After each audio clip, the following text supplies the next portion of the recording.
अरे आज आप इधर बैठ गए, बढ़िया भाई, तरक्की। तो देखिए आपको याद होगा हमने जो है जो लास्ट क्लास किया था, ठीक है। तो लास्ट क्लास में हमने सबसे पहले मतलब जो हमारी सबसे पहले दिन क्लास हुई थी उसमें हमने यूपीएससी एग्जाम का पैटर्न, है ना, यूपीएससी एग्जाम के पैटर्न के बारे में चर्चा किया था। यही किया था ना कि भाई प्रारंभिक परीक्षा में क्या आता है, मेंस में क्या आता है, इंटरव्यू में क्या आता है ना। हमने सर्विसेज के बारे में चर्चा किया था, all India services, central services, group A, group B, है ना, आईएएस पीसीएस वगैरह सब क्या होता है ना, इसमें दिख रहा है ना, ठीक है। अच्छा, अब देखिए दूसरा चीज जो है, उसके बाद फिर हमने क्या डिस्कस किया था, उसके बाद हमने डिस्कस किया था इतिहास के बारे में, है ना। इतिहास या उसको इंग्लिश में कहते हैं हिस्ट्री। तो इसके बारे में हमने डिस्कशन करना शुरू किया था, है ना जी, इसी को शुरू किया था। इसमें सबसे पहले हमने देखा था एक इंट्रो। क्या देखा था? एक इंट्रो देखा था, ठीक है ना जी। इंट्रो मतलब इसका एक परिचय। तो परिचय में हमने क्या देखा था? तो परिचय में हमने देखा था कि भाई इतिहास क्या होता है, ठीक है, इतिहास क्या है, इसको हमने देखा था। What is history? तो हिस्ट्री क्या है? Basically study of the past या अतीत का एक अध्ययन, ठीक है। इसी के आधार पर फिर हम आगे बढ़े थे, तो हमने स्रोतों के बारे में चर्चा किया था कि भाई इतिहास का पूरा निर्माण होता है सोर्सेज के बेस पे होता है। सोर्सेज दो तरीके के होते हैं, लिटरेरी, आर्कियोलॉजिकल, है ना। लिटरेरी मतलब हो गया लिखित पठित स्रोत, है ना, रिटन लेजिबल सोर्सेज, और आर्कियोलॉजिकल हो गया मटीरियल रिमेन्स यानी भौतिक अवशेष, उसका हमने उदाहरण देखा था।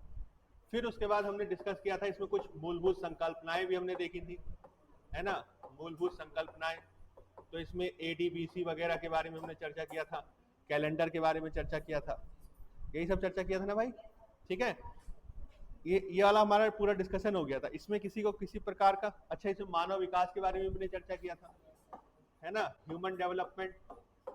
तो मानव विकास में हमने आपको बताया था कि ये जो है कई लाख लंबी पुरानी प्रक्रिया का परिणाम है ना। 50 लाख साल से 20 लाख साल से इसका डेवलपमेंट हुआ। तो उसमें जो है वानर प्रकार की संरचनाएं हुआ करती थी, एप करेक्टर्स हुआ करते थे, उन्हीं से फिर मानव का विकास हुआ, है ना।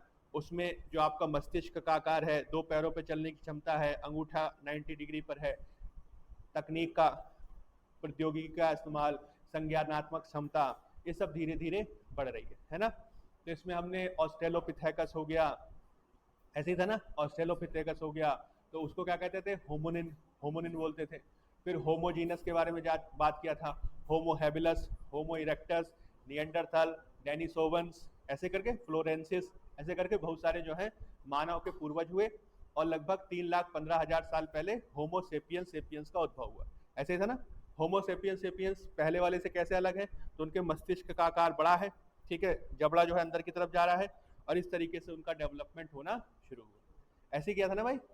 अच्छा, इसी में जो है हमने एक चीज और भी डिस्कस किया था, और वो था हमारा इतिहास का वर्गीकरण, है ना। हमने इतिहास का वर्गीकरण भी देखा था, क्लासिफिकेशन ऑफ हिस्ट्री।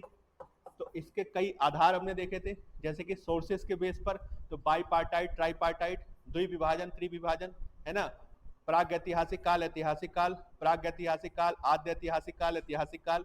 फिर उसके बाद धातु के प्रयोग के आधार पर हमने देखा था, तो पाषाण काल हो गया, ठीक है, फिर ताम्र पाषाण काल हो गया, फिर आपका कांस्य युग हो गया, फिर आपका लौह युग हो गया, ये देखा था। फिर हमने अध्ययन की सुविधा के आधार पर देखा था, तो अध्ययन की सुविधा के आधार पर यह आपका 18 सेंचुरी के बाद से चला, तो आपका प्राचीन काल, मध्यकालीन काल और आधुनिक काल, है ना भाई, ऐसे ही था ना। तो भारत के बारे में हमने ये सब देखा था। ये सब चीजें तो क्लियर है ना, ठीक। अब इसी में हम जो है अब पहला वाला जो हमारा टॉपिक है उसको हम शुरू करेंगे, और ये हमारा टॉपिक हो जाएगा पाषाण काल, ठीक है। हम कौन सा वाला टॉपिक चर्चा करेंगे?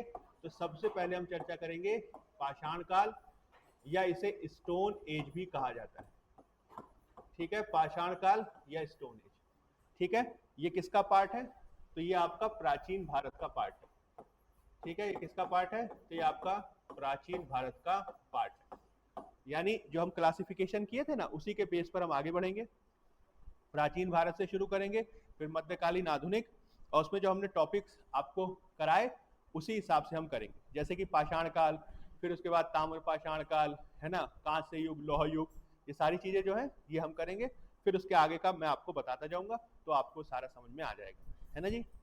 तो देखिए अगर हम पाषाण काल के बारे में बात करें तो इसको जो है कई जगह आप प्राग ऐतिहासिक काल भी पढ़ेंगे, ठीक है, कई जगह जो है इसको प्राग ऐतिहासिक काल भी कहा जाता है। प्राग ऐतिहासिक काल तो समझ गए ना आप क्या होता है ना, प्री हिस्टोरिकल एज, ठीक है, या प्री हिस्ट्री एज। अब तो कोई दिक्कत ही नहीं होगी इन शब्दों में, है ना जी। कैसा काल है भाई प्राग ऐतिहासिक काल? प्राग ऐतिहासिक काल एक ऐसा काल है जिसमें इतिहास का जो पूरा निर्माण हुआ है वो किस पर हुआ है? पुरातात्विक स्रोतों के आधार पर हुआ है। यानी इस काल का जो मनुष्य है वह किसी भी प्रकार के लिखित स्रोत की प्राप्ति हमें नहीं कराता, ठीक है ना। हो सकता है उनके पास बोली रही हो सकता है वो आपस में बातें किया करते हो, लेकिन उनको लिखित रूप में कर पाना या लिखित रूप में प्राप्त कर पाना हमारे लिए संभव नहीं है। हो सकता है उनको लिखना नहीं आता हो, ठीक है, समझ पा रहे हैं ना आप। तो ये काल कैसा है? ये प्राग ऐतिहासिक काल है, यानी एक ऐसा काल जिसका पूरा का पूरा इतिहास पुरातात्विक स्रोतों पे आधारित है, जिसका पूरा का पूरा इतिहास किस पे आधारित है? पुरातात्विक स्रोत पे आधारित है। अब आपसे कोई पूछ सकता है कि भाई अच्छा ये बताइए प्राग ऐतिहासिक काल के मानव के बारे में जानकारी आपको पुरातात्विक स्रोत से मिली, तो इसमें कौन कौन से उदाहरण हैं जिसके माध्यम से हम कह सकते हैं कि यह प्राग ऐतिहासिक काल का भाग है ना। What are the different kind of sources through which we got to know about the prehistorical man, है ना। प्री हिस्ट्री के बारे में किससे पता चलता है?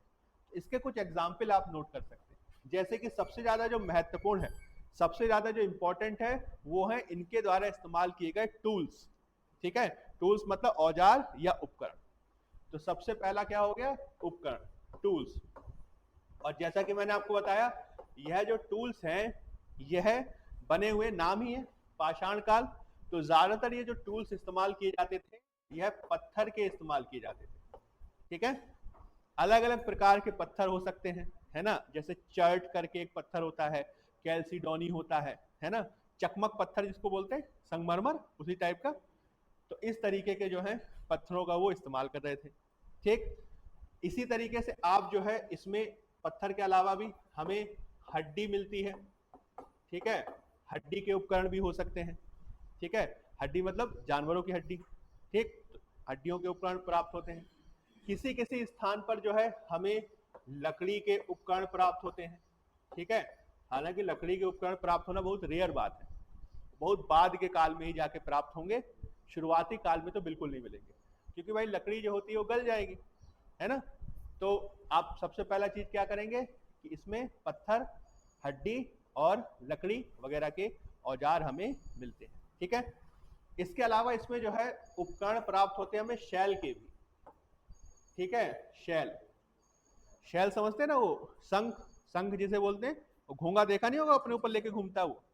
समुद्र के किनारे जो शेल्स प्राप्त होते हैं, ठीक है, इसको कह सकते हैं शंख, ठीक। तो इसके भी जो है अलग अलग प्रकार के उपकरण जो समुद्र के किनारे रहते थे वो इसका इस्तेमाल किया करते थे, ठीक है।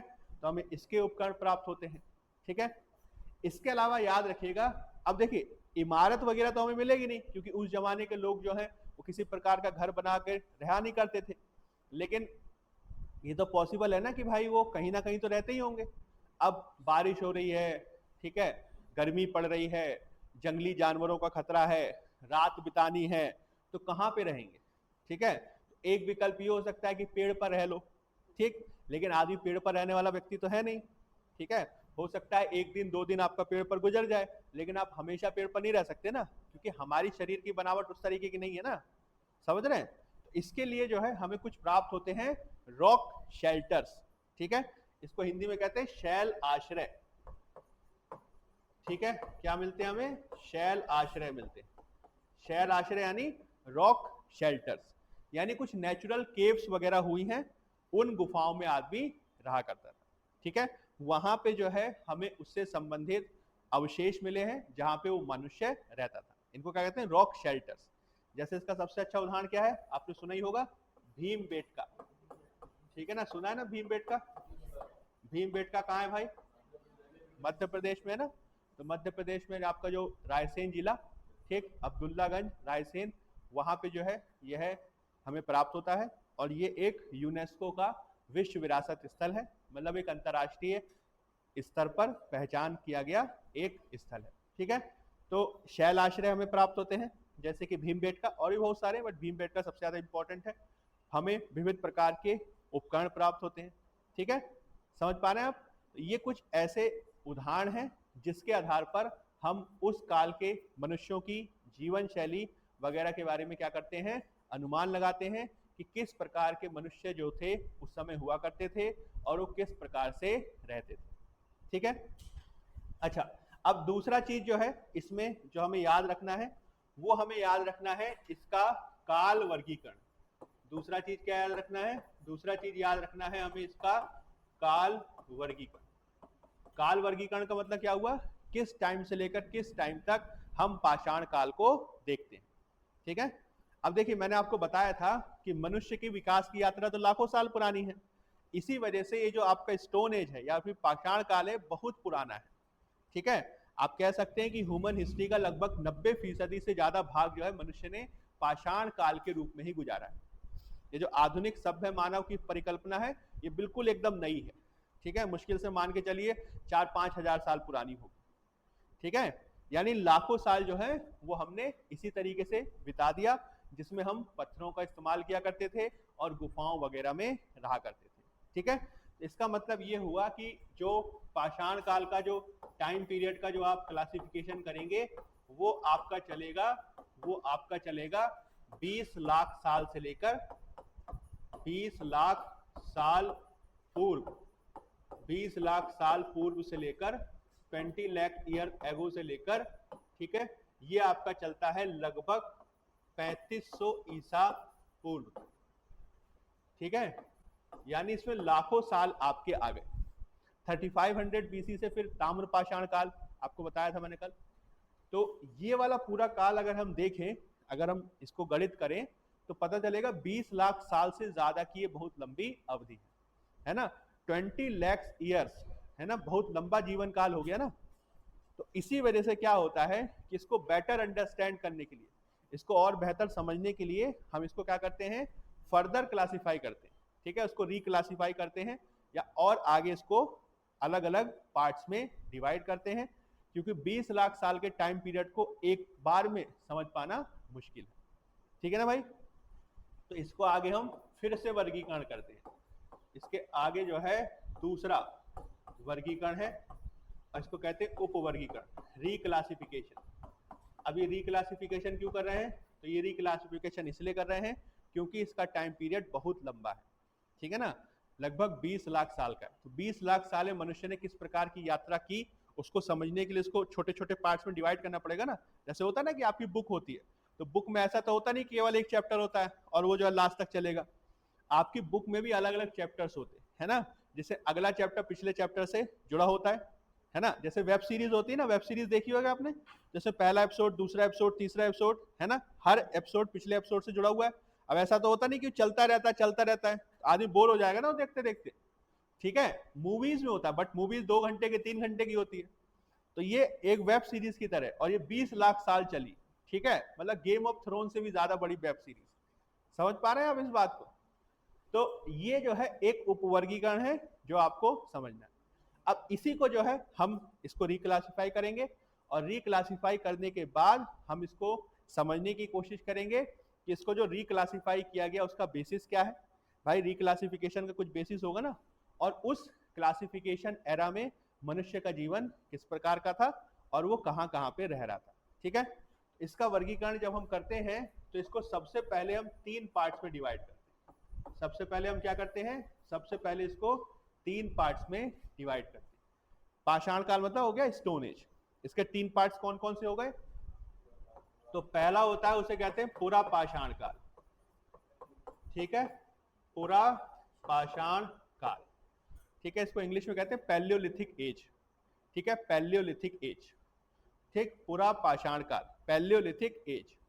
दूसरा वाला जो है उसे कहते हैं मध्य पाषाण काल, मेसोलिथिक एज। ठीक है, पैलियोलिथिक एज, मेसोलिथिक एज, मध्य पाषाण काल। ठीक है, और तीसरा वाला जो है उसे कहा जाता है नव पाषाण काल। ठीक है, क्या कहा जाता है? नवपाषाण काल, नियोलिथिक एज। ठीक है, तो क्या बताया, मतलब इसको ना आप पॉइंट दर पॉइंट समझिएगा, चीजें जोड़ते हुए तभी याद रहेगा, वरना फिर इसमें रटना पड़ेगा। पहले मैंने आपको क्या बताया, इतिहास का एक लंबा कालखंड हुआ पाषाण काल वाला, 20 लाख साल पुराना है। 20 लाख साल को समझने के लिए इसको फर्दर क्लासिफाई किया जाता है, जिसमें पूरा पाषाण काल, मध्य पाषाण काल, नवपाषाण काल, पैलियोलिथिक, मेसोलिथिक, नियोलिथिक। ठीक है ना, इसमें तो कोई दिक्कत नहीं है। अब इसी को फिर हम आगे टाइम पीरियड के हिसाब से देखेंगे कि भाई इसका टाइम पीरियड क्या है। तो अगर हम इसको टाइम पीरियड के हिसाब से डिवाइड करें तो आपका पूरा पाषाण काल, आपका जो पूरा पाषाण काल है वो आपका चला है 20 लाख साल पहले से लेकर, ठीक है, 20 लाख साल पहले से लेकर 10,000 ईसा पूर्व तक, 10,000 BC तक। समझ रहे हैं? 20 लाख साल पहले से लेकर 10,000 BC तक। अब ये 10,000 क्यों यूज किया, इसके पीछे भी एक बहुत बड़ा कारण है, ठीक है, उसके बारे में हम डिस्कस करेंगे। बट आपको अभी फिलहाल ये याद कर लेना है 20 लाख साल से लेकर 10,000 साल तक, यानी आज से 12,000 साल पहले, है ना भाई, 2000 जोड़ देंगे इसमें। ठीक है, तो ये आपका है पूरा पाषाण काल, पैलियोलिथिक टाइम पीरियड। ठीक, फिर उसके बाद आपका शुरू होता है मध्य पाषाण काल। फिर आपके बाद क्या शुरू होता है? मध्य पाषाण काल, मेसोलिथिक टाइम पीरियड। ये आपका चला है 10,000 ईसा पूर्व से लेकर 5500 ईसा पूर्व। ठीक है, अब कई जगह 5500 की जगह 6000 भी मिलता है, 7000 भी मिलता है, तो उसमें आप परेशान नहीं होना है, ये मोटा मोटा क्लासिफिकेशन मैंने आपको बताया।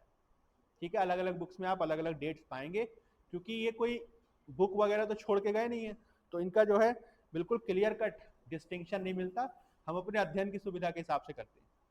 ठीक है, तो कई जगह आप इसको 5500 की जगह 6000 7000 भी पाइएगा, वो साइट्स टू साइट वेरी करता है। ठीक है, तो एक जनरल क्लासिफिकेशन मैंने आपको बताया 10,000 से 5500 ईसा पूर्व तक। ठीक है, फिर उसके बाद जो आपका शुरू होता है वो सबसे ज्यादा इंपॉर्टेंट है, और इसको कहा जाता है नवपाषाण काल, नियोलिथिक एरा। ठीक है, नियोलिथिक एरा। नियोलिथिक एरा आपका शुरू होगा 5500 ईसा पूर्व से लेकर, और ये चलेगा लगभग 3500 ईसा पूर्व तक। ठीक है, अब इसमें भी कई साइट्स जो है इससे पहले से ही शुरू हो गई थी, जैसे कि आप मेहरगढ़ के बारे में सुनेंगे, नवपाषाण काल, वहां पे 7000 ईसा पूर्व की डेट मिलती है। समझ रहे हैं? तो ये साइट टू साइट वेरी करता है। ठीक है, आपको याद रखना है, जैसे इसको आज के उदाहरण से आप समझिए कि आज का जो पूरा आपका भारत है उसमें डेवलपमेंट का पूरा एक सीक्वेंस देखने को नहीं मिलता है ना भाई।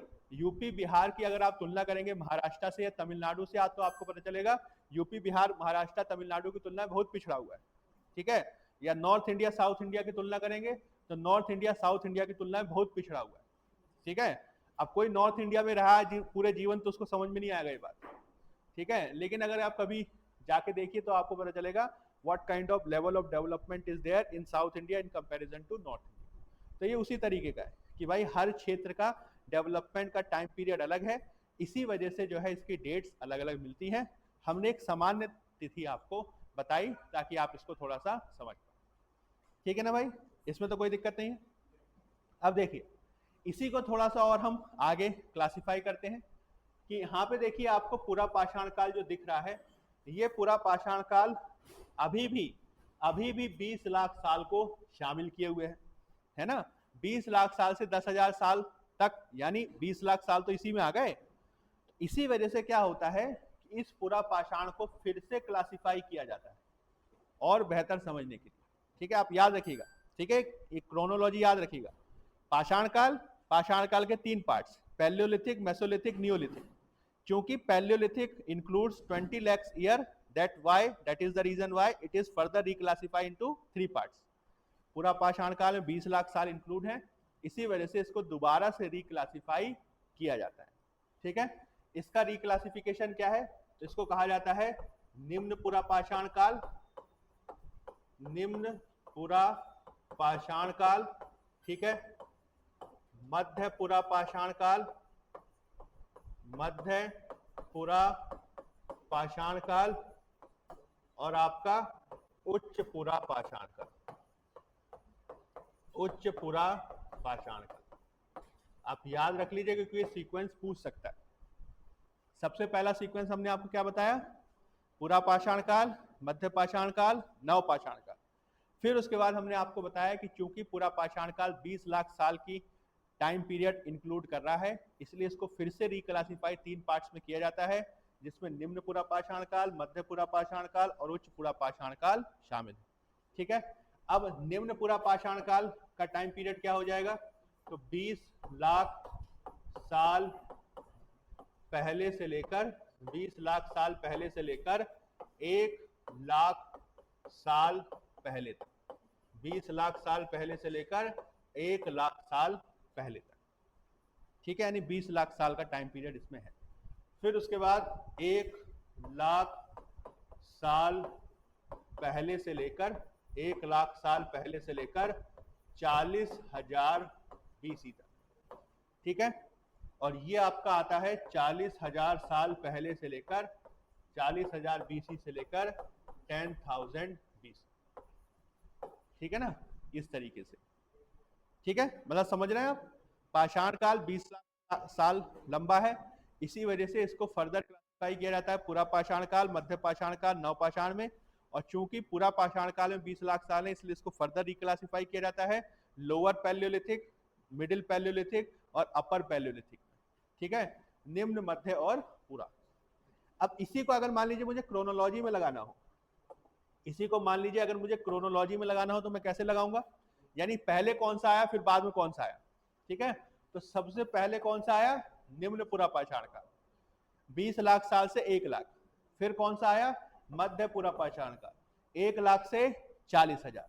फिर कौन सा आया, उच्च पूरा पाषाण काल 40,000 से 10,000। फिर कौन सा आया, मध्य पाषाण काल 10,000 से 5500। फिर आपका आया नव पाषाण काल 5500 से 3500।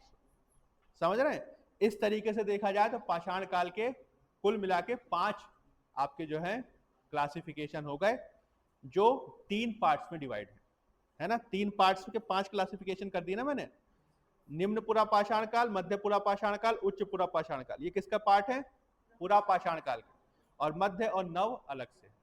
तो पाषाण काल 3 पार्ट्स में है, 3 पार्ट्स को फिर क्लासिफाई करते हैं तो कुल मिला के 5 पार्ट निकल के आते हैं, जिसका सीक्वेंस इस तरीके से। ठीक है ना, इसमें तो कोई दिक्कत नहीं है, इसको 1 से 2 बार पढ़िएगा, आपको समझ में आ जाएगा। ठीक है, डेट्स याद हो जाए तो ठीक है, वरना छोड़ दीजिएगा, कोई दिक्कत की बात नहीं। ठीक है, डेट्स पे इतना ज्यादा वो बल नहीं देता। सबसे ज्यादा जो इसमें क्वेश्चन पूछे जाते हैं वो पूछे जाते हैं इसमें होने वाले परिवर्तनों पे, कि भाई इसको क्लासिफाई किस बेस पे किया, व्हाट इज द बेसिस। और सेकंड चीज पूछा जाता है इससे रिलेटेड साइट्स पे। सबसे ज्यादा जो क्वेश्चन आया उसकी साइट्स पे आया। ठीक है, कि आपसे पूछेगा भाई भीमबेटका के बारे में, पूछेगा आदमगढ़ के बारे में, मेहरगढ़ के बारे में, महदहा के बारे में, सराय नाहर राय के बारे में। तो ये सारे जो साइट्स हैं वो किस पर्टिकुलर एरिया से बिलोंग करते हैं, क्या ये न्यूलिथिक के हैं, क्या ये मेसोलिथिक के हैं, क्या ये जो है पैलियोलिथिक के हैं, इस तरीके की चीजें ज्यादा पूछता है। ठीक है, डेट्स पे क्वेश्चन इतना नहीं आता। ठीक है ना, समझ पा रहे हैं आप इस बात को। अब देखिए इसी के जो है अब हम विशेषता और इसके स्थल के बारे में अगर हम बात करें, फिर मैं आपको पीपीटी में भी दिखा दूंगा, सारा मैप वगैरह भी दिखा दूंगा, समझ में आ जाएगा। तो अगर हम सबसे पहले बात करें पूरा पाषाण काल की, ठीक है, अगर हम सबसे पहले बात करें पूरा पाषाण काल, तो जैसा कि मैंने आपको बताया पाषाण काल है तो स्टोन का यूज होता होगा। और पूरा पाषाण काल का अगर हम इंग्लिश देखें तो इसका इंग्लिश होता है पैलियोलिथिक। ठीक है, पैलियोलिथिक एज। ठीक है, ये जो है 2 वर्ड से बना है। ठीक है, एक है पैलियो प्लस है लिथिक। आ जाइए भाई, 2 वर्ड से बना, पैलियोलिथिक जो है 2 वर्ड से बना, पैलियो प्लस लिथिक। ठीक है, पैलियो का मतलब होता है ओल्ड, पुराना। ठीक है, पैलियो का मतलब क्या होता है, ओल्ड, पुराना। और लिथिक का मतलब होता है स्टोन, यानी आपका पाषाण या पत्थर। तो इसको जो है पुराना पाषाण काल भी कहते हैं। ठीक है, अगर इस हिसाब से देखा जाए तो इसको पुराना पाषाण काल भी कहते हैं। जो हिंदी अनुवाद है पूरा पाषाण काल, पूरा मतलब पुराना, तो उसी तरीके से पूरा पाषाण काल और पुराना पाषाण काल, फिर मध्य पाषाण काल, फिर नया पाषाण काल, ऐसे करके old stone age, middle stone age और आपका न्यू स्टोन एज। समझ पा रहे हैं आप? तो ये है, तो पूरा पाषाण काल पैलियोलिथिक एज, पैलियो मतलब ओल्ड और लिथिक मतलब पाषाण, ठीक है, पूरा पाषाण काल, ठीक है। तो इसका शब्द का मतलब आपको समझ में आया, ठीक। अब जैसा कि मैंने आपको बताया कि इसका जो टाइम पीरियड है वो आपका इंक्लूड करता है 20 लाख साल से लेकर, मतलब 20 लाख साल पहले से लेकर 10,000 साल पहले तक, ठीक है। तो इसको जो है हमने बेटर अंडरस्टैंड करने के लिए क्या किया, इसको हमने बेटर अंडरस्टैंड करने के लिए फिर फर्दर रिक्लासिफाई किया, और ये जो क्लासिफिकेशन है इसको थोड़ा समझने की जरूरत है, ठीक है। अब इसको हम कैसे समझेंगे, तो एक एक करके इसको मैं आपको बता देता हूं, ठीक है। इधर बैठ जाइए, आपको दिख रहा है उधर से, पक्का? तो देखिए, अब पूरा पाषाण काल में, पूरा पाषाण काल, पूरा पाषाण काल में हमने सबसे पहले जो देखा था वो था आपका निम्न पूरा पाषाण काल, ठीक है, और इसका टाइम पीरियड था 20 लाख साल पहले से लेकर 1 लाख साल पहले तक, ठीक है। अब इस टाइम पीरियड में व्यक्ति क्या कर रहा था, तो सबसे पहला चीज तो है कि मैंने आपको बताया कि इस टाइम पीरियड में जो है मानव का विकास अलग अलग चरणों में देखा जा रहा था, तो अलग अलग प्रकार के मानव जो है इस संसार में रहे होंगे, ठीक है। नियंडरथल होगा, होमो हैबिलस होगा, होमो इरेक्टस होगा, है ना, और जो होमो सेपियंस है वो तो बहुत बाद में आया, तो होमो सेपियंस भी जो है आपको दिखाई देगा लेकिन बाद में, ठीक है। तो अलग अलग प्रकार के मानव, पहला प्रकार, पहला लिख सकते हैं, अलग अलग प्रकार के मानव, ठीक है, अलग अलग प्रकार के मानव, इसमें अलग अलग प्रकार के मानव दिख रहे हैं, ठीक। इन मानव में जो है आपको होमोनिन, ठीक है, होमोनिन और होमोजीनस, होमोनिन और होमोजीनस प्रकार के व्यक्ति दिख रहे हैं, ठीक है। तो ऑस्ट्रेलोपिथेकस तो अब खत्म ही होने वाला है, लेकिन होमो हैबिलस, होमो इरेक्टस, नियंडरथल, ये सब कुछ दिख रहे होंगे, ठीक है। इस पे क्वेश्चन नहीं आता, बस आपको याद कर लेना है, ठीक। अब दूसरा जो इसकी सबसे बड़ी विशेषता है, ठीक है, सर्वाधिक महत्वपूर्ण जो इसकी विशेषता है, सर्वाधिक महत्वपूर्ण विशेषता, सर्वाधिक महत्वपूर्ण विशेषता क्या है, तो आप याद रखिएगा इसकी सर्वाधिक महत्वपूर्ण विशेषता है कि इस काल के जो मानव थे वो जो थे कोर प्रकार के उपकरण का इस्तेमाल कर रहे थे, कोर प्रकार के उपकरण, ठीक है, कोर प्रकार के उपकरण, ठीक है। मैं आपको अभी बताऊंगा, आपको समझ में आ जाएगा। ये एक तरीके कैसे उपकरण होते थे, तो ये रफ अनगढ़ प्रकार के उपकरण होते थे, अनगढ़ उपकरण, ठीक है, रफ टाइप के होते थे, ठीक है। जैसे कि पूरा का पूरा पत्थर, पूरा का पूरा, जैसे मान लीजिए शिकार करने जा रहे थे, पूरा का पूरा पत्थर ही उठा के मार दिया उसको, क्यों? क्योंकि उनको उपकरण बनाना आता नहीं है। अब वो उपकरण कहीं से जमीन से टकरा के टूट गया तो भाई उसके 2 टुकड़े हो गए, अदरवाइज वो वैसे का वैसे उपकरण इस्तेमाल कर रहा है, ठीक है। जानवर की हड्डी, जानवर मारा, उसकी हड्डी निकाली, उसका इस्तेमाल कर लिया, ठीक है, उसकी खाल का इस्तेमाल कर लिया, तो अनगढ़ प्रकार के उपकरण प्राप्त कर रहे थे, ठीक है। जैसे होता क्या है ना, अभी मैं चित्र भी आपको दिखा दूंगा, जैसे ये एक आपका पत्थर है, ठीक है, ये पत्थर का एक प्रकार हो गया, तो प्राचीन काल के मानव क्या कर रहे थे, इसी प्रकार के पत्थर का इस्तेमाल कर रहे थे, इसको वो तोड़ना, छीलना, काटना, पॉलिश करना बहुत ज्यादा नहीं जानते थे, ठीक है, उनको वैसे ही इस्तेमाल कर रहे थे, ठीक है। तो इसको कहा जाता है कोर प्रकार का उपकरण, कोर है ये, कोर मतलब मूल, जैसा का जैसा है वैसे का वैसा इस्तेमाल कर रहे हैं। अब अगर मान लीजिए ऐसे ही पत्थर को किसी दूसरे पत्थर के सामने लाया जाए, ऐसे करके, 2 तरीके के पत्थर हो गए, ठीक। अब इस वाले पत्थर को इस वाले पत्थर पे मारा जाए, ठीक है, तो हो सकता है ना कि ये वाला पत्थर टूट जाए ऐसे करके, ठीक। और अगर मान लो ये वाला पत्थर टूट जाए, ऐसे करके टूट गया, यूं करके टूट गया, इसका एक जो है ये अलग हो गया, समझ रहे हैं? तो होगा क्या कि आगे आने वाले टाइम में ये मतलब जानबूझ के नहीं करा होगा इसने, मतलब अपने आप ही हो गया। जैसे पत्थर पटक पटक के मारोगे, पटक पटक के मारोगे तो अपने आप ही उसके टुकड़े होंगे ना। तो ऐसा भी हो सकता है कि पत्थर टुकड़े तो जो टूटे उसका नुकीला पार्ट निकल के आ जाए, ऐसा होता है ना, नुकीले नुकीले भाग निकल आ जाए। तो इससे क्या होता है कि आगे चलकर मनुष्य ने क्या किया, इसके जो है फ्लेक्स निकालने शुरू किए। ठीक है, इसके फ्लेक्स निकली, फ्लेक्स, इसको हिंदी में कहते हैं शल्क। समझ रहे हैं? जैसे प्याज होती है ना, प्याज देखा होगा ना, प्याज की परतें नहीं निकलती हैं कि प्याज को छीलिए तो उसकी परतें निकल रही हैं। तो उसी प्रकार का कि आप एक पत्थर लीजिए, उस पत्थर को अगर आप पटकिए या किसी दूसरे पत्थर से उसको मारिए, तो हो सकता है उस पत्थर के कई टुकड़े निकलना शुरू हो जाए। अब देखिए, मारने की टेक्निक पे डिपेंड करेगा कि भाई आप कितना अच्छा मार रहे हैं। जैसे होता है ना कि जो जो कारीगर होते हैं, कारीगर जो पत्थर तोड़ने का काम करता है या जो है मान लीजिए चिनाई का काम करता है, मूर्ति बनाने का काम करने वाला है, तो वो भी तो क्या करता है, पत्थर पे मारता ही है ना, लेकिन उसको कितना मारना है उसे पहले से ही एक्सपीरियंस होता है ना। बहुत ज्यादा मारे टूट जाएगा, लेकिन उसी को जो है मूर्ति बना देता है। तो ये तो विद एक्सपीरियंस आएगा ना, कोई बता नहीं सकता, ये आप सीख के ही इसको धीरे धीरे एक्सपीरियंस कीजिएगा। उसी तरीके का ये डेवलपमेंट है ह्यूमन का, कि शुरुआत में जो है उसने जो उपकरण इस्तेमाल किए होंगे वो अनगढ़ प्रकार के रहे, रफ स्टोन्स थे, वो जो है ऐसे ही जैसे मिल रहे हैं प्रकृति में उसी तरीके का इस्तेमाल कर रहा है।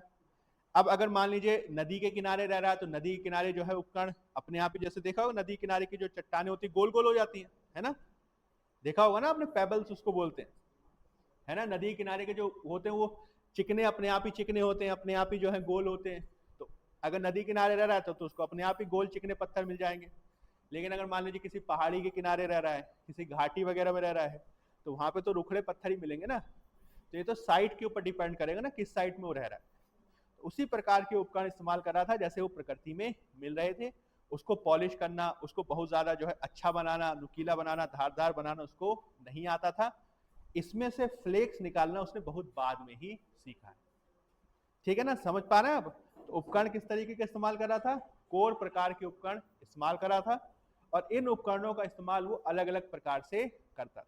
ठीक है, जैसे इसके अलग अलग आपको एग्जाम्पल मिलेंगे, हालांकि वो एग्जाम में नहीं पूछा जाता, बाकी मैं आपको दिखा दूंगा चित्र में, याद कर लीजिएगा।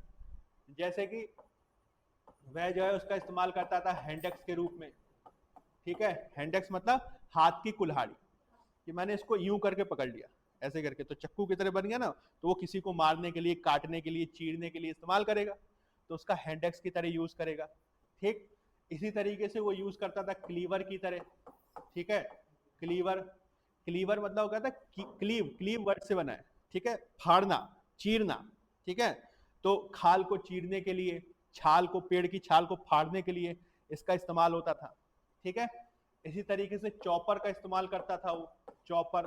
ठीक है, चॉपर मतलब होता है चॉप करना, चॉप समझेंगे उसको, उसको जो है जैसे प्याज को चॉप करते हैं ना, छोटे छोटे टुकड़ों में काटना, तो इसका इस्तेमाल करता था वो चॉप करने के लिए। ठीक है, तो अलग अलग तरीके के जो है उपकरण जो पुरातत्वविद हैं उन्होंने निकाले हैं, और उन्होंने अनुमान लगाए हैं कि इसका इस्तेमाल इस तरीके से किया जाता होगा। ये आपसे एग्जाम में नहीं पूछेगा, बस आपको पता होना चाहिए कि भाई पूरा पाषाण काल के जो मनुष्य हुआ करते थे वो कोर प्रकार के, अनगढ़ प्रकार के, रुखड़े प्रकार के उपकरण इस्तेमाल किया करते थे, जिसका इस्तेमाल मनुष्य अपनी सुविधा के लिए अलग अलग प्रकार से करता था। जैसे उसका इस्तेमाल जो है हस्त कुठार के रूप में किया जाता था, हैंडेक्स के रूप में किया जाता था, किसी वस्तु को फाड़ने के लिए क्लीवर के रूप में किया जाता था, किसी को जो है चॉप करने के लिए किया जाता था, और इसी तरीके से उसका इस्तेमाल जो है और दूसरे कार्यों के लिए किया जाता था। ठीक है, पत्थर किस तरीके के, रुखड़े प्रकार के। ठीक है, इसमें बहुत ज्यादा जो है आपको पॉलिश वगैरह नहीं मिलेगा, क्योंकि उसको आती नहीं थी। ठीक है, आएगी तभी तो करेगा ना। ठीक है, तो उसका इतना एक्सपीरियंस नहीं था, ऐसी जंगलों में घूमा करता था वो। ठीक है, कोई यूपीएससी वगैरह की तैयारी कुछ नहीं। ठीक है, एग्जाम देने का कोई टेंशन नहीं, केवल और केवल जो है अपने खाने की फिक्र करता था। ठीक, एक जानवर मारा, ठीक है, जानवर को मार के खा लिया, और कई दिन के लिए, जैसे होता है ना कि भाई कई दिन के लिए जो है इस्तेमाल, बड़े बड़े जानवर वगैरह सब हैं तो उनको पकड़ लेता था। ठीक है, और उसको मारता था, अगर उससे मारे जाए, मतलब इसमें दो ही सिनेरियो हो सकता है, या तो वो उसको मार देगा या तो वो उसको मार देगा। तो अगर उसने उसको मार दिया तो वो उसको खाएगा, अगर उसने उसको मार दिया तो वो उसको खाएगा। तो खाने खिलाने का क्रम ही चलता था।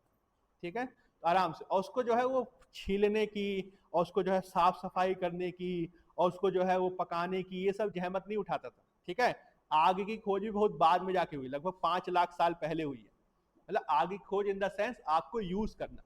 भाई आग तो देखता ही होगा बचपन से ही, है ना, जैसे मान लीजिए आग, जंगल में आग लग गई, ज्वालामुखी फट गया, तो आग तो देखता ही होगा, बट उसको कंट्रोल कैसे किया जाए, खुद कैसे आग जलाई जाए, ये मनुष्य ने बहुत बाद में सीखी है, ठीक है, 5 लाख साल पहले।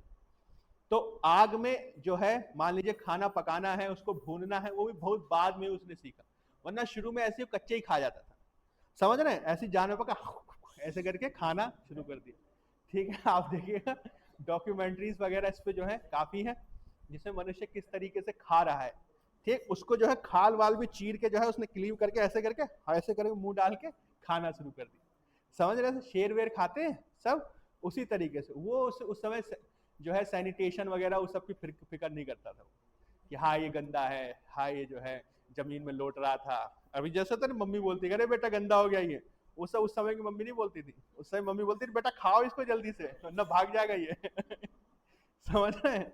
तो आप याद रख सकते हैं उस समय का जो मानव है वो अलग अलग प्रकार के मानव हैं, इनकी मुख्य विशेषता है कि कोर प्रकार के उपकरण यानी अनघड़ प्रकार के उपकरण इस्तेमाल कर रहा है। इसके उदाहरण है हैंडक्स, क्लीवर, चॉपर वगैरह, ठीक है।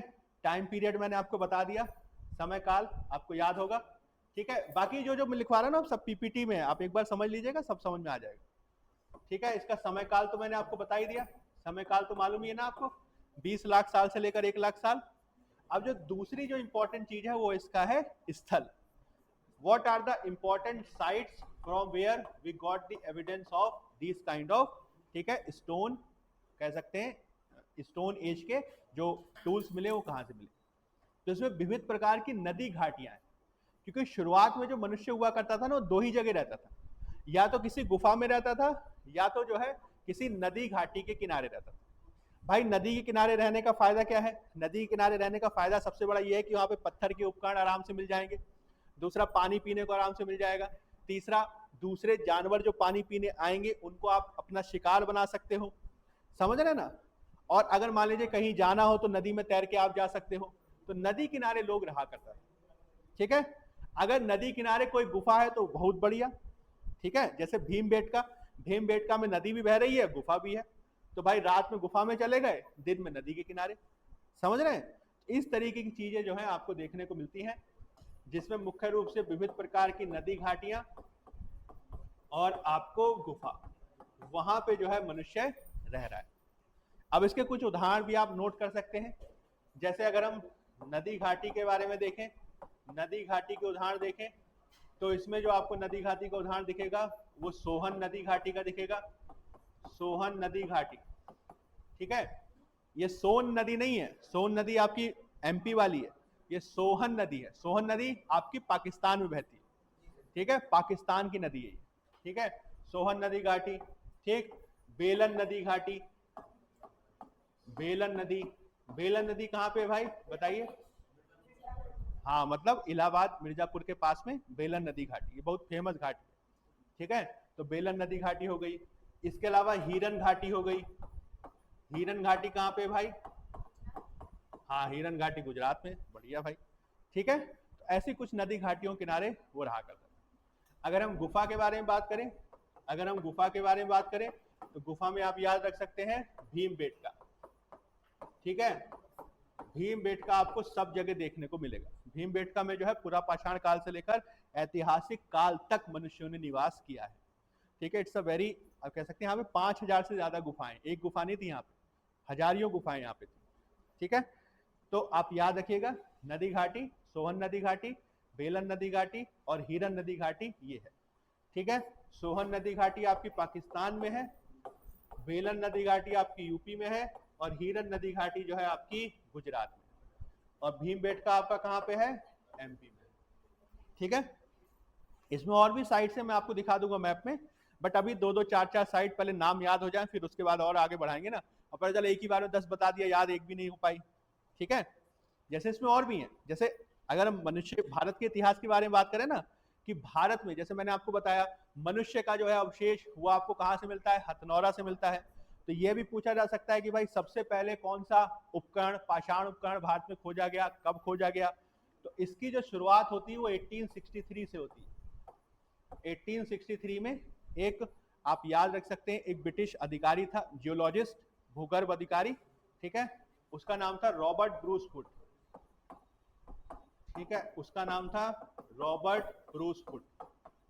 तो रॉबर्ट ब्रूस फुट ने 1863 में मद्रास के पास, ठीक है, मद्रास के पास पल्लावरम नाम की एक जगह है, पल्लावरम, ठीक है, वहां पे जो है उसने एक हैंडेक्स खोजा था, हस्त कुठार, हैंडेक्स। ठीक है, यहां से जो है भारतीय पाषाण काल की शुरुआत हुई।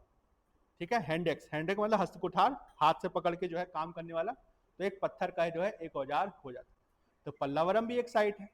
ठीक, इसी तरीके से और भी साइट्स है, साइट्स तो बहुत सारी है। अतीरम पक्कम है, ठीक है, अतीरम पक्कम है, ये आपकी जो है कहाँ पे है, तमिलनाडु में है। ठीक है, ऐसी निवासा है, बहुत सारी साइट्स है। बट हम एक एक करके दो दो साइट्स, चार चार साइट्स बताएंगे, फिर उसमें चीजों को ऐड ऑन करेंगे। अदरवाइज एक साथ बता देंगे तो भाई फिर याद नहीं रहेगा ना, बड़ा मुश्किल हो जाएगा। तो स्थल नदी घाटी में सोहन नदी घाटी, बेलन नदी घाटी, हिरन नदी घाटी, ये आपकी पाकिस्तान, यूपी, गुजरात में है। और गुफा में भीमबेटका, ये आपका एमपी में। इसके अलावा कुछ और पर्टिकुलर साउथ इंडिया में, जैसे पल्लावरम, ये भी आपका तमिलनाडु में है, जहां पे शुरुआत हुई थी। और अतीरम पक्कम, यह भी आपका तमिलनाडु में है। यहां से भी जो है पाषाण कालीन मनुष्यों के साक्ष्य देखने को मिलते हैं। ठीक है ना जी, इसमें तो कोई दिक्कत नहीं है। तो ये आपका कौन सा हो गया, ये आपका हो गया उच्च पुरा पाषाण काल। उच्च पुरा पाषाण काल मानवीय इतिहास का एक ऐसा काल है जिसमें मनुष्य जो है नेचुरल प्रकार की जो अवस्थाएं हैं उसमें रहा करता था, जिसमें नदी घाटी किनारे या गुफाओं के किनारे रहता था। इसमें विविध प्रकार के मानवों की उपस्थिति देखने को मिलती है। लाखों साल पहले है, आग का प्रयोग करना बाद में इसने शुरू किया। इसमें जो है पत्थर के अनगढ़ प्रकार के औजार इस्तेमाल किया करता था, जिसमें कोर प्रकार के उपकरण होते थे, जिसका इस्तेमाल वो हैंडेक्स के रूप में, क्लीवर के रूप में, चॉपर के रूप में किया करता था। और ये भारत के अलग अलग स्थानों से देखने को मिलते हैं। ठीक है ना भाई, इसमें सबसे ज्यादा जो इंपॉर्टेंट है वो साइट्स है। साइट्स याद कर लीजिएगा, अभी 4-5 साइट्स बताई, कुछ और साइट्स भी मैं आपको बता दूंगा। ठीक है ना, इसमें तो कोई दिक्कत नहीं है। अब यहीं से जो है मानव की यात्रा शुरू होगी आगे की तरफ। जैसा कि मैंने आपको बताया ना कि मनुष्य जो है लाखों साल तक इस्तेमाल करता रहा कोर प्रकार के उपकरण ही। ठीक है, अब हुआ क्या कि जैसे मान लो 5 लाख साल पहले की घटना है, ठीक है ना, 5 लाख साल पहले। तो 5 लाख साल पहले मनुष्य ने क्या सीख लिया, 5 चल जा भाई, 5 लाख साल पहले, 5 लाख साल पहले मनुष्य ने क्या सीख लिया, आग का प्रयोग सीख लिया, आग का प्रयोग सीख लिया। ठीक है, आग का प्रयोग। ठीक है ना भाई। अब ऐसी एक सिनेरियो इमेजिन कीजिए कि एक बार जो है व्यक्ति जो है आग के किनारे बैठा हुआ है, ठीक है, और उसके हाथ में कोई पाषाण का उपकरण है या पत्थर है, मोटा पत्थर, उससे जो है आज उसने एक खरगोश मारा। तो बहुत खुश है वो, ठीक है, कि आज एक खरगोश मारा। ठीक, तो वो पत्थर को देख रहा है, कह रहा है कितना बढ़िया पत्थर है, इससे खरगोश तुरंत मर जाता है। अब हुआ क्या कि वो पत्थर देखते देखते उसके हाथ से छूट गया और आग में गिर गया। ठीक है, हाथ से छूट के आग में गिर गया। अब वो पत्थर उसको बहुत फेवरेट है क्योंकि उससे खरगोश मारता है। तो उसने क्या किया कि उस पत्थर को निकाल लिया। ठीक है, लेकिन वो पत्थर जो है आग में गया था तो गर्म हो गया, समझ रहे ना, आग में गर्म हो गया तो उसे लगा रहे तो गर्म हो गया ये। तो फिर उसने उसके ऊपर क्या किया, पानी डाल दिया। ठीक है, तो अगर मान लीजिए बहुत गर्म चीज को अगर पानी डाल दे तो चटक जाएगा ना, तो पत्थर क्या हुआ, चटक गया। ठीक, अब आप सिनेरियो को सोचिए, तो उसने जो है ये वाला पत्थर था, इसके ऊपर पानी जैसे डाला वैसे ही चटक गया। तो इस पत्थर के हो गए 2 टुकड़े, ऐसे करके और एक ऐसे करके, समझ रहे हैं। तो यहीं से जो है निकलने शुरू हो गए फ्लेक्स। उसको लगा कि ये बड़े पत्थर की तुलना में छोटा पत्थर तो ज्यादा उपयोगी है, भाई इतना बड़ा पत्थर उठा के लेके जा रहा हो, कितना छोटा पत्थर उठा के लेके जा रहा हो, तो उसका इस्तेमाल आसान है ना। तो यहीं से जो है मानव विकास का अगला डेवलपमेंट शुरू हुआ कि पहले के काल में मनुष्य इस्तेमाल कर रहा था कोर प्रकार के उपकरण, अब अगले चरण में वो इस्तेमाल करने लगा फ्लेक प्रकार के उपकरण। अब उसने शल्कें निकालनी शुरू कर दी। तो जब हम बात करते हैं मध्य पुरा पाषाण काल की, ठीक है ना, आप याद रखिएगा, जब हम बात करते हैं मध्य पुरा पाषाण काल की, तो मध्य पुरा पाषाण काल जो है वो मानवीय इतिहास का मध्य पुरा पाषाण काल मानवीय इतिहास का एक ऐसा काल है जिसमें शल्क प्रकार के औजार, ठीक है, शल्क प्रकार के औजार जो हैं वो इस्तेमाल कर रहा है, ठीक है। इसका ही काम वही करता है, हैंड एक्स के रूप में करता है, चॉपर के रूप में करता है, क्लीवर के रूप में करता है, ठीक है, और दूसरे प्रकार के उपकरण के रूप में करता है। लेकिन अब पहले के तुलना में ये वाले उपकरण ज्यादा पैने हो गए, ठीक है, ज्यादा आप कह सकते हैं प्रिसाइज हैं। जैसे हुआ ना कि भाई कोई जानवर है, तो पहले क्या होता था कि उस जानवर को उठा के फेंक के मारना पड़ता था उसको, ठीक है, और उसको लगे कि नहीं लगे फिर वो भाग जाए। अभी उसने क्या किया, उस छोटे वाले उपकरण को, मान लीजिए छोटा जानवर, उसको तुरंत पकड़, जैसे होता है ना कि उस तरह से धार गर्दन चीर देते हैं, आपने देखा है मूवीज वगैरह में, उस तरह निकाला ऐसे करके गर्दन चीर दी, नहीं देखा? मतलब ऐसे मूवीज वगैरह में दिखाते हैं, वेब सीरीज वगैरह में, तो उसी तरीके से उसने उसका इस्तेमाल करना शुरू किया कि उसने जो है खरगोश पकड़ा, खरगोश की गर्दन ऐसे करके चीर दी। समझ रहे हैं इस बात को? पहले क्या करना होता था, बड़े पत्थर से उसको कुचलना पड़ता था खरगोश को।